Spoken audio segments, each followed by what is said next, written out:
За сайн байцгаана уу. Энэ удаагийн дугаараараа маш сонирхолтой Адал явдалт триллер төрлийн киног та бүхэндээ ярьж өгөхөөр бэлтлээ. Кино эхлээс өмнө доор байрлах линкээр манай Telegram сувгныг дээр ингэснээр сонирхолтой мэдээлэлд болон YouTube сувгт оруулах боломжгүй зарим ширүүн, тулаант, алаан хядаантай кино тавчлуудыг цаг ардалгүй үзэх боломжтой. Мөн бичлэг таалагдвал лайктаарч сэтгэлдээ үлдээгээрэй. Та бүхний дэмжлэг бидэнд маш их урам өгдөг шүү. Баярлалаа. За осын юм яриад яах вэ? Ингээд кино тавчлаа хүлээн авах нь. Хүнсний дэлгүүрт Мария эгч Азиагаас чихэр авч болох эсхийг асуув. Гэвч Азия Нью-Йорк орохын тулд мөнгө хэмнэх хэрэгтэйгээд зөвшөөрсөнгүй. Тэдний ээж нас барсан бөгөөд охид хүчирхийлэгч эцгээсээ зугтаж яваажээ. Азиаг эргэж харах зуур Мария чихэр хулгайлж амжив. Яг тэр мөчид тэдний аав дэлгүүрт орж ирсэн тул охид тавиурын ард нуугдлаа. Дэлгүүрийн менежер аавд нь тэднийг артад харсан гэж хэлснээр тэрээр охидыг хайж эхлэв. Тэрээр тавиурын хажууд очиход тэнд зөвхөн охидын орхиод явсан сагсал байв. Охид дэлгүүрээс гарахыг оролдсон боловч Мариагийн хулгаасан чихэр тохиолдол ажил өгчхөв. Менежер цагдаа дуудаж байх хооронд аав нь охидын араас дэлгүүрээс гүн гарлаа. Аавынх нь найз машинаараа замыг нь хурдхан хааж зогсоход Азиад бууга гаргаж ирэхээс өөр арга байсангүй. Аав нь түүнийг үл тон ойртохыг оролдсон тул Азия арга буюу түүн рүү буудаж орхив. Цагдаа нарыг ирэх үед аав нь Мариагийн хөлнөөс зуурч амжив. Азия хэсэг тэнгисний эцэст бууга шидчээд зүхтлээ. 10 жилийн дараа Нью-Йорк хотод Азия Virgil зочид буудалд ирэх бөгөөд хаалганы дээд талын аимшигтай чимэглэлийг анзаарав. Лили хаалга тайлахад Азия өөрийгөө Изабет хэмээх шинэ үйлчлэгч байна гэж танилцууллаа. Лилид түүний хоолой уцаар ярьж байснаас нь өөр сонсогдсон тул Азия хуурамч бичиг баримтаа үзүүлж ханиад нь идвэж байгаа хэмээн тайлбарлав. Азиаг дотогш орсны дараа Лили цахим карт ашиглан хаалганы олон нарийн төвжээнүүдийг бүгдийг нь төвжив. Тэрээр Virgil зочид буудал 1923 онд баригдсан бөгөөд тухайн үед тус орчмын хороолол маш аюултай байсан тул эдгээр төвжээнүүд нь тэр цаг үеийн дурсгал болон үлдсэн гэдгийг тайлбарлав. Харин өнөө үед энэ газар Манхэттны хамгийн дээд зэрэглэлийн хаалттай газруудын нэг болсон ажээ. Оршин суугчдын нууцлалыг чандлан хадгалдаг учраас Лили Азиагаас уцаа өгөхийг шаардав. Лоббид хит хитэн зочин байх бөгөөд Лили Азиаг хамгийн хурдцтай өсөж буй хөшрөгтийн эсрэг гоо сайхны брэнд эзэмшигч Широнтой танилцуулав. Шерон Азиаг бороонд норсон байгааг анзаараад түүнд хүрмээ өгөв. Мөн тэрээр Азиагийн нүдэн дээр хөхрөлтийг асуухад Азия шүвшүрт орохдоо унтсан гэж хариуллаа. Дараа нь Вилли Азиаг өрөөнд нь хүрбэж өгөх зураа нэгдүгээр давхар бүхэлдээ ажигчдын байр болохыг тайлбарлав. Азия том ширээний ард орой хоолоо идэж буй үйлчлэгч нарыг хараад тэднийг нэг их чихүүдээс төрөм хачин хүмүүс байна гэж бодлоо. Гинт Дэмийн гэх хүү Азиаг Тора гэж дуудав. Лили түүнийг загнаж цааш явууллаа. Тэрээр Азиад хандан үйлчлэгч нарын нэг нь ажигтаа үнэнч зүтгэснийхээ төлөө шагнуулах гэж байгаа тул ажигчид багахан баял тэнглэж байгааг хэлв. Тэднийг Азиагийн өрөөнд очиход хаалга нэгдэж Лилиг нөхөр Рэй гараад ив. Тэрээр зүгээр л хог авах гэж байсан хэмээн хэллээ. Лили түүнд шинэ хүмүүсээс хол байхыг сануулсан боловч Рэй нэг муухай үг шидчээд яваадаггүй. Үүний дараа Лили Азиад өнөөдөртөө амгч яваад маргааш түлхүүрээ авч буудтай бүрэн танилцж болохыг хэллээ. Төд удалгүй Азия шөвшүүрт орж халуун ууранд нь тойл манарч харагдахгүй болов. Гинт толон дээр тэд чамайг ална гэсэн бичиг гарч ирсэн ч Азиаг гарч ирэхээс өмнө зэмхэр нь алга болов. Түүнийг унтахаар зөхиж байх үед агаар жуудагч доторх хачин чимээ, бараг л хүн амьсгалах мэд чимээ сонсогдов. Тэрээр ойртон харахаар сандал дээр авиртал гинт нэгэн царай харагдаж түүнийг цочроон унгаж орхилоо. Төд удалгүй Азия нэгэн эмэгтэй инээхийг сонсоод өрөөнөөсөө гартал коридор хов хоосон байв. Гэрлүүд нэг нэгээрээ унтарсаар бүхэлдээ харахгүй болов. Гинт шөнийн гэрэл асмагц Азия өөрийнх нь ард хэн нэгэн алхаж байгааг анзаарсан ч асуухад нь хинч хариулсангүй. Айж сандарсан тэрээр өрөөрүгэ гүйж ороод хаалгаа төвжин сандлаар тулав. Шүн дунд Азиаг унтаж байх хооронд хэн нэгэн хаалгыг нь гаднаас нь онгойлгохыг оролдсон боловч туссан сандал нь хөлгсөнгүй. Гэтэл өнөөхөн агаар жуудагч дотор үзэгдснэ. Хөргөчний ард байх нууц гарцаар дамжин өрөөнд нь нэвтрэм орж ирлээ. Энэ удаагийн дугаарыг Event Tour гадаад аяллаа компани хамтран хүргэж байна. Тайланд, Хятад, Өмнөд Солонгос, Япон, Вьетнам, Малайз, Сингапур, Америк болон бусад улс руу аяллаа үйлчилгээ үзүүлж байна. Та манай Facebook хуудас болон доор хуудасаар холбогдсон дэлгэрэнгүй мэдээлэл авах боломжтой. Мөн одоо аялаад дараа нь хувааж төлөх нөхцөлтэйгээр үйлчлүүлэх боломжтой. Өнөөхөр гахаан баг өмсөн байх бөгөөд багныхан нүхээр Азиагийн хөлийг дотоож эхлэв. Түүний толгой хажууд нь ойртох үед санамсаргүйгээр нүүрлүүн шүсээ гоожож орхисонд Азия цочин сэрлээ. Азия өрөөндөө хэнийг ч оож хараагүйч хазар дээрээ наалсан шүсийг мэдрэв. Орон дараа шалгасан ч юу ч байсангүй. Харин түүнийг дөнгөж өндий суух үед өнөөхөр нүүр рүү халар формтой алчуур дарлаа. Азия эсэргүүцэн тэмцэж залууг толь руу хүчтэй саваад дараа нь ширээн дээр дарж унгаа хүзөөг нь хуухлав. Ханан цаанаас хачин жимээ сонсогдоход Азия мөлхөж холдохыг хичээсэн боловч хадар формд хорцсон бие нь сүлдсэн байлаа. Агаар жуудагч дотроос өөр нэг багтай хүн гарч ирэн хамтрагчаа оруулахын тулд хөргөгчийг холдуулав. Аза орныхоо хажуугийн ширээнд арай гэж хурж чийдэнгийн уцыг тас татаад ухаан алдлаа. Халдагчид багцаа тайлахад тэд Кевин, Шер хоёр байв. Кевин нөгөө залууг яагаад тэдний хүлээлгүй төрүүж хүзснээ таахад Шер нь түүний дайрахаас өмнө үйлчлэгч нарыг оролдог зуршилтай гэж таамаглав. Шер нь Азаг холдуулах зуур Кевин сандлыг холдуулж багтаа өөр хоёр оршин суугчийг дотор оруулав. Гэтэл Аза гинт цахилгааны утас 100 сэрж хүчтэй цохилтын улмаас Шер нь хойшоо шидэглээ. Ирчүүд цочрогт ор зогсох зуур Аза гүн хувцсны шүүгэндээ нуугдав.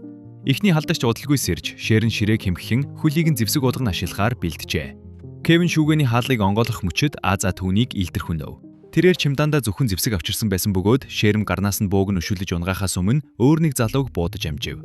Дараа нь Аза ихтэй барин дахин дайрч Шернийг бамбай болгон ашигласаар үлдсэн зочдтой тулалдав. Хит хитэн хурдтай хөдөлгөөн цавчиртын дараа тэр тэднийг бүгдийг нь унгаалаа. Залуусын нэг нь хурдан сэргэж бөөг нь авахыг завдсан боловч Аза түүний хөл гарыг нэгэн зэрэг завчиж улмаар толгойг нь амныхын тушаа тас татлаа.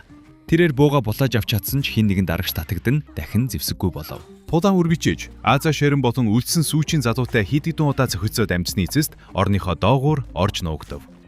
Гинт тэрээр гуцаа бамбай болгон ашиглаж гарч ирээд удсан дээгүүр нь хэд хэдэн удаа хүчтэй бүлж өнөөх залууг хөнөөлөө. Шерэн түүний дайралтаас бухтан бууг нь шүүрч аваад гуц руу галдаж эхлэв. Азач мөн бутаж амжсан бөгөөд Шерний сум дуусан тул дахин буудаж чадсангүй. Шерэн бууга Аза руу шийтгэд Аза түүнийг нь агаагт барьж аваад эргүүлэн шидэж Шернийг унгаалаа.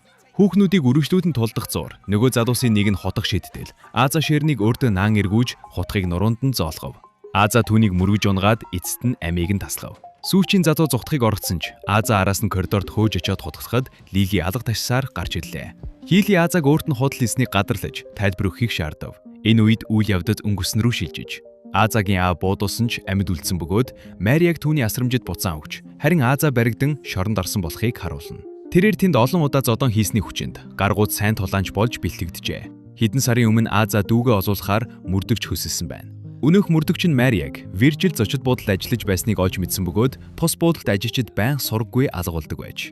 Тэдний ажилд авдаг бүх хүмүүс үндэсний цонх, хойд бус цагаачид эсвэл орон гэргүй тэнүүчид байв. Баян зочдын цагдаа нарт мөнгө өгдөг байсан учраас тэд хизээч хэргийг нухацтай шалгаж байгаагүй ажээ. Мөрдөгч мөн Изабельгийн хэмэгтэй үйлчлэгчээр ажилд орсон болохыг олж мэджээ. Тиймээс Аза шоронгоос сулдагдмагцаа түүн дээр очиж нэрийг нь ашиглах болсон байна. Одоо цагт Аза Лижид хандан дүүгийнхээ төлөө энд ирсэн бөгөөд үннийг мэдмээр байна гэв. Хийли өөрт нь бас асарч хамгаалах гэргүүл байгаа бөгөөд тэд нь онцгой хэрэгцээтэй хүмүүс болохыг тайлбарлав. Яг тэр мөчид Азагийн дүнгэд саяхан алсан хүмүүс өрөөнөөс нь гараад ирлээ. Кевин өөрийн тасарсан толгоогоо барьсан байх бөгөөд нөгөө залуу нь тасарсан хөлөө гартаа бариад зогсож байв. What? Тэд тасарсан биеийн хэсгүүдээ байранд нь тавихад арьсан тэр дороо эргэж барьцалдан эд хэрв. Гинт нэгэн үйлчлэгч гарч ирэн Аза руу дайрахад Аза түүнийг хурдхан хотглоод амжив. Үйлчлэгч хотхны ирийг гараараа зууч бариад Азаг барьж авлаа гэж зарлах үед Аза хотгаа тавьж явуулаад өөр өрөөрөө нуугдлаа. Дэмийн ээжийг нь гимтээлээ гэж түн рүү хашиж зуур Аза хаалга хаахын тулд ширээ түлхэн тулав. Дэмийн түүний нуруу руу халиу зооход Аза түүнийг цохиж унгаа ухаан алдууллаа. Коридорт Лиги үйлчлэгчид хандан түүнийг дахин амжих үедээ бүх цусаа ачиж цэвэрлэх ёстойг сануулад хутгийг нь авлаа. Дараа нь Лиги Азад хандан барилга бүхэлдээ төвжигдсэн тул эсэргүүцэлгүй хамтарч ажиллахыг сануулав. Аза тойл хагалж хагахайг нь ашиглан нурууга харж байгаад зоогдсон хажбыг суглан авлаа. Тэрээр цанх онгоцохыг оролдож бүр сандал авч шийдсэн боловч юу ч болсонгүй. Мөн хөргөгчийг холдууж үтсэн ч энэ өрөөнд нууц гарц байсангүй, агаржуулагч нь ч онгойсонгүй. Аза хевсээ өшүүлдэж үздэл доороос нь шалны нууц хаалга гарч ирсэн бөгөөд тэрээр зүгтахаар хонгол руу шууд үсрэн орлоо. Хонголоор мөлхөж явхдаа хин нэгний эрэх чимээг сонсоод өнөөх хүнийг өнгөртөл таазанд ногдов. Тэгээд тэр үргэлжлүүлэн хөлгсөөр дээрээс дуу гахыг сонсоод зогсов. Хэсэг хүмүүс түүнийг барьж чадаагүйдээ бие биеэ буруутгаж бас үхшгүй мөнх байдгийн тухай яригцэж байв. Аза ойртохыг оролдон хурууга нэгэн нүхээр оруултал санамсаргүйгээр тавиур дээрх номыг хөдлөж орхилоо. Хүмүүс үүнийг нь сонсоод тавиурыг нээхэд Аза хурдхан шиг буцааж хаав. Гэвч Лиги ханыг хутгаар хатгаж эхлэхэд Аза зүгтгаас өөр аргагүй болов. Эцэст нь Лиги түүний гарыг нэгт хатгаж орхилоо. Адуугчид ажиллаа дуусгахаар хонгол руу орсон ч Аза гараа ирнээс хүчээр татаж аваад дахин зүгтв. Хийхий тэдэнд Азаг амьдаар нь барих хэрэгтэйг сануулan араас нь явууллаа. Шинэ хөөцөлдөн эхэлж Аза чадах чинээгээрээ хурдан мүлгсэн боловч Шерэн түүний шагааг шүүрч авлаа. Аза түүнийг өшөглөж тэд хид хідэн удаа хүчтэй цохирцны эцэст Аза Шерний гарыг халиваар нэвт хатгав. Дараа нь тэр Шернийг дарж унган цээж рүү хид хідэн удаа бүйж орхилоо. Шернийг өхмөгц Аза түүнээс буу сумыг нь аваад яв. Харамсалтай нь Шерн дахин амилж түүнийг дахиад л шүүрч ав. Түүнийг дээрээс нь дарах үед Аза буугаар толгоор нь буудаж дэлбэллээ. Кевин буун дууг сонсоод тэр зүг рүү чиглэх зуур Шерны толгойгүй биеийн босоод Азаг үргэлжлүүлэн хөөв. Тэд хэсэг гүйдэж байтал гинт Шерн хүшиж орхилоо. Аза бууга өргөн чиглүүлэхэд Шерн эргээд зогтчихсон тэр. Яг тэр мөчтөд Кевинийг олж харахаас өмнө Рэй Азаг шүүрэн авч харахуу гарц руу чирэм оров. Кевинийг явсны дараа Рэй тохин дээрх зурвасыг өөрөө бичсэн гэдгээ хэлв. Тэрээр энэ буудал бол 100 жилийн түүхтэй сатааны сүм боловч тэдний гэр бүл үүнээс ч илүү эртний түүхтэй гэдгийг тайлбарлаа. Үүсгэн байгуулагчид нь сатантай харилцах арга олж хүний ань дахид өргөсний хариуд үхшгүй мөнх байх гэрээ байгуулжээ. Хэрэг тухайн хүний нэр жагсаалтанд байгаа л бол хідэн ч удаа алагдсан байсан үхдэггүй аж. Тэдэнд дахин амьлахын тулд ердөө өчүүхэн жижиг арсны хэсэг байхад л хангалттай. Бүх гишүүд нь зочид буудлын нууцыг хамгаалахын тулд мөнгө ашигладаг чинээлэг хүмүүс юм. Тэд ямар ч үр дагаваргүйгээр алж болохын тулд хинч биш, үнцэнгүй хүмүүсийг ажилчнаар авдаг байна. Хэдийгээр цөөн хідэн сонгогдсон хүмүүст гэр бүлд нэгдэх боломж олгодогч хэрв хэн нэгэн алдаа гаргавал түүний нэрийг жагсаалтаас хасаж амийг нь хороодог ажээ. Тэд өнөө оройн дахид өргөх ёслолд Азаг амьдаар нь байлгах хэрэгтэй аж. Тэр хоёр хонглоор мүлгсээр байх зуур Шерний тасарсан нүд тэднийг дагаж бүр босон ам руу галзуу мэт үсрэн өгсөж эхлэв. Дараагийн давхарт Аза агааржуулагчийн нүхээр нэг хэсэг бүлэг хүмүүс хамтдаа садар саман үлдэж байгааг олж харлаа. Үхшгүй мөнх байдал эдгээр баячуудыг уйдаадаг тул давхар бүрийг нэг төрхийн нүгэлт цэнгийн зориулсан байдаг гэж Рэй тайлбарлав. Эцэст нь тэд Рэй нэгэн үйлчлэгчийг түгдсэн өрөөрөө буулаа. Аза гайхшруулсан зүйл нь тэр эмэгтэй Мария байв. Тэрээр дүүдээ энэ барьцаагууд бүхэлдээ хараалт бүзэг бөгөөд түүнийг аврахаар ирсэн гэдгээ хэлсэн боловч Мария үүнийг аль хэдийн мэдэж байжээ. Өнгөрсөн үеийн дүр зурагт Азаг шоронд байх зуур Мария нэгэн хүчирхийлэгч ирийн герт цэвэрлэгч хийдэг байсныг харуулна. Нэгэн шин тэрээр Виржил зочид буудлын ажлын зар хараад шууд өрөлдөл гаргажээ. Маргааш нь сэрэхдээ тэрээр аль хэдийн нууц бүлгмийн хүнд бүслэгдсэн байв. Уг нь тэр дараагийн тахил болох ёстой байсан ч Лили нэг үйлчлэгчээ хулгай хийж байхад нь барьж шийтгсэн тул оронд нь Мариад ажиллах санс тавьжээ. Мария ч мэдээж зөвшөөрсөн байна. Одоо цагт Мария өөрийг нь хайж явсан Азаг буруутгаж одоо энэ газар түүний гэр болсон гэж хэлв. Игч дүү хоёр бие биед оромжилж эцэст нь Аза Мариаг цохиж унгаа ухаан алдуулав. Тэгээд тэр Рейнээс эндээс хэрхэн гарахыг асуулаа. Рэй эндээс гарах цорын ганц зам нь дээвэр дээрх галын шат боловч тийшээ очихын тулд маш аюултай 9-р давхрыг дайран гарах хэрэгтэй гэдгийг тайлбарлав. Энэ буудлаас залхсан Рэй түүнд туслахаар шийдлээ. Гинт агааржуулагчийн нүхнээс Шероны нүд унаж ирэхэд Аза түүнийг гიშгэж бяцлав. Энэ хооронд Кевин Шероны биеийг оллоо. Шероны бие нүднийхээ харсан бүх мэдээллийг хүлээн авсан байсан бөгөөд тэрээр тохой зангаагаар Кевинд Азагийн төлөвлөгөөг хэлж өгөв. Кевин энэ тухай найзууд руугаа зурс бичиж мэдэгдэхээ. Хоёр залуу Азаг олохоор өрөөнд орж ирсэн ч Аза тэднийг буудаж ухраав. Ингээд Аза Мариаг үүрч Рейтэй хамт гүйсэн боловч араас нь Лили, Кевин болон өөр нэгэр хөөж эхлэв. Коридорд хэсэг садар хүүхнүүдтэй таарахад Рэй тэднийг хөөж буй хүмүүс рүү шидэв. Аза Мариаг чирэн хоол зөөгөж цахилгаан шат руу орж амжих зуур Рэй тэдний замыг хааж зогслоо. Кевин цахилгаан шатны хаалгыг нээхэд эгч дүү хоёр аль хэдийн явсан байсан тул тэр оронд нь Рейг барьж ав. Гал тогоонд Аза Мариаг цахилгаан шатнаас гаргаж байхдаа санамсаргүй хайруулын тавг унгаж орхив. Шимэнээр бүдгмийн нэгэн гишүүн анхаарлаа хандуулан ирэхэд Аза тогоо хадгалах хэсэгт хурдхан нуугдлаа. Өнөө хэр цахилгаан шатн дотроос бууг нь олж аваад эгч дүүсийг хайхаар тогоонуудыг түлхэж эхлэхэд Аза өөрийгөө хамгаалахаар тэмцлээ. Эр хүн хамаагүй том биетэй байсан тул Азаг хүчээр даран зодож эхлэв. Гэвч Мария галын сүхээр түүний толгойг хагцохиж амийг нь аварлаа. Лихийн өрөөнд тэрээр Рэгээс яагаад урвсныг нь асуув. Рэй, дээр үед би гудамжны шаарнуудыг цэвэрлэж хөшүүдтэй тусалж байна гэж боддог байсан. Харин сүүлийн хэдэн жил та нар шудагаар ажид хайж яваа гим зэмгүй бүсгүүчүүдийг хөнөөдөг боллоо гэж хариулжээ.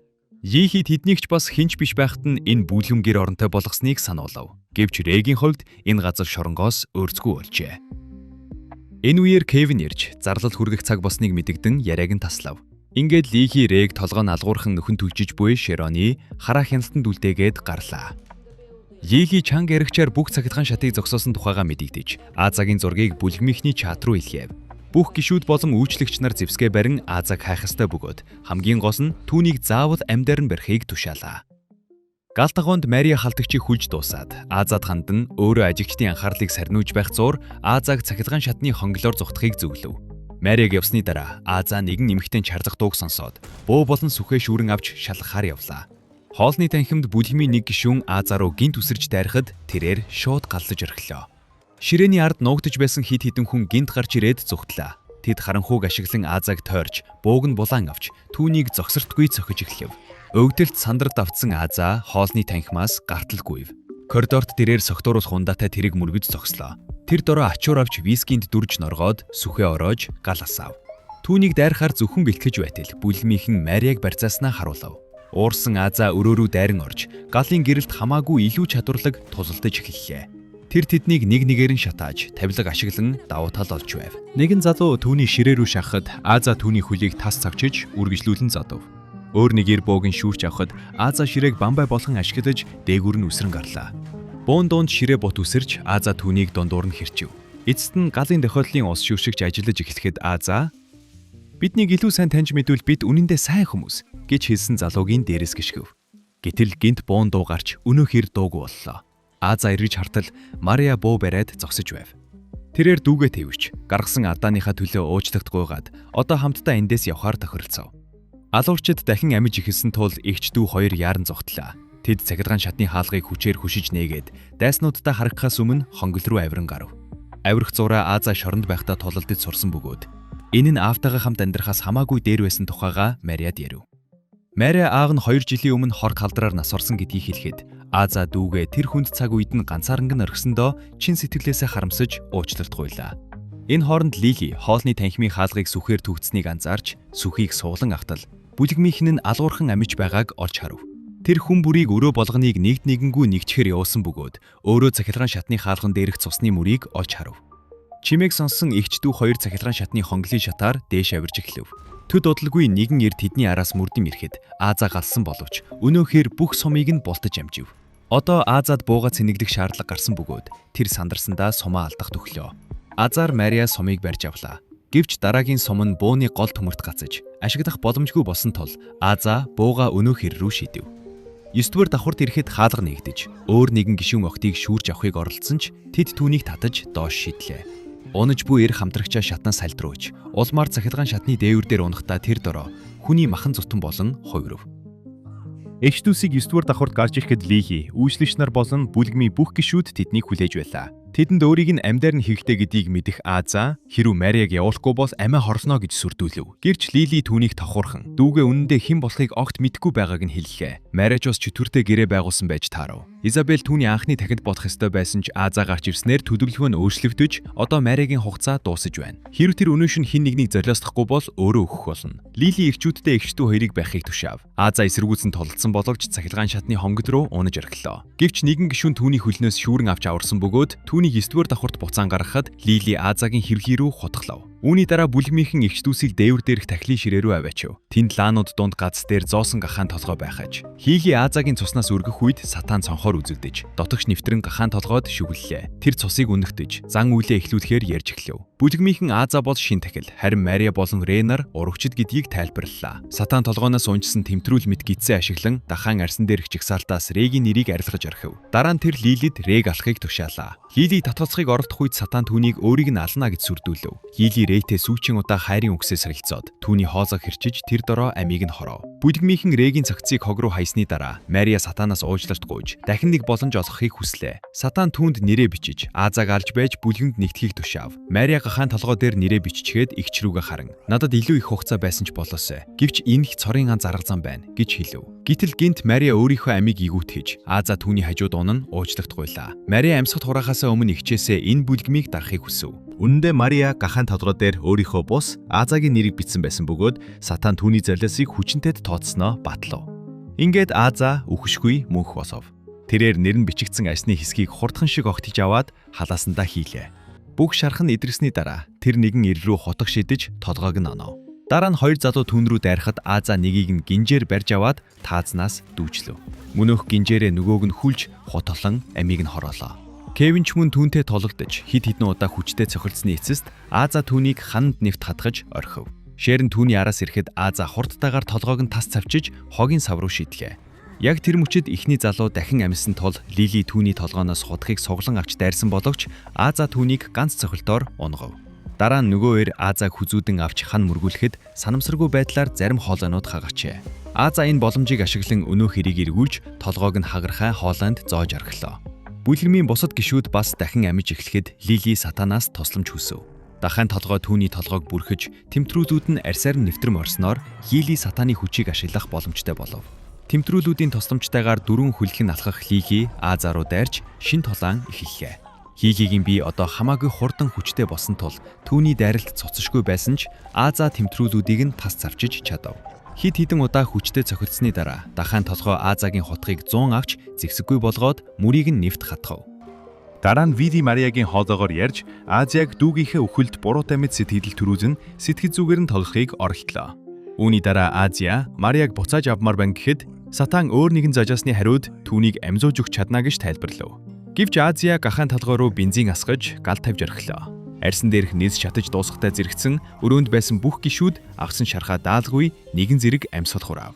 Тэгээд Азия шатаж буй гахаан толгойг тэрэгцэр дээр тавьж бусад давхар руу илгээхэд тэрэг коридороор гуулхан цахилгаан шатны хонгол руу унаж тэндээ дэлбэрэв. Азия дүүгийнхээ цогцсыг тэвч үрдсэн гишүүд болон үүжлэгч нарыг явцгаа гэж туршаав. Дараа нь тэр Лилигийн нэвтрэх картыг ашиглан үүдний хаалгыг эцэст нь нийгэм нээлээ. Гадаа мөрдөгч түүнийг машиндаа хүлээж байв. Азия Мариаг арын суудлын дээр хэвтүүлэх үед дүүн өөртөө яг адилхан шувууны шивэстэй болсныг олж харав. Азия гахаан арьсны хэсгийг гаргаж ирэхэд тэрээр өөрийнхөө нэрийг Мариагийн нэрээр сольж бичсэн байсан бөгөөд Мариагийн шанхан анж тэр дороо амиллаа. Дахаан арьс цохилсон хэвээр байх зуур эгчдүү хоёр бие биеэ чанга тэврэв. Тахилын ширээ дэлбэрэхээс өмнө мөрдөгч тэднийг суулган тэндээс холдон одлоо. Энэ мэд сонирхолтой видеонуудыг үргэлжлүүлэн үзэхийн тулд сувгтаа бүртгүүлж subscribe дараад сэтгэл үлдээгээрэй. Үзсэнд баярлалаа. Кино давчлал байлаа.